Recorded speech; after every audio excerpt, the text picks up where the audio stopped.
প্রায় 10 বছর বন্ধ থাকার পর আবারও ইরান থেকে হজ ফ্লাইট চালু করেছে সৌদি আরবের বেসরকারি উড়োজাহাজ সংস্থা ফ্লাইনাস।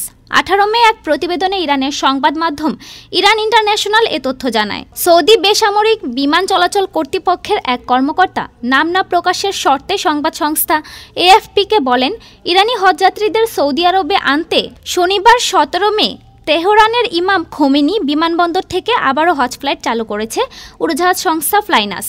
ফ্লাইনাস একটি সৌদি ভিত্তিক সাশ্রয়ী উড়োজাহাজ সংস্থা। সংস্থাটি অভ্যন্তরীণ ও আন্তর্জাতিক উভয় ধরনের ফ্লাইটই পরিচালনা করে থাকে।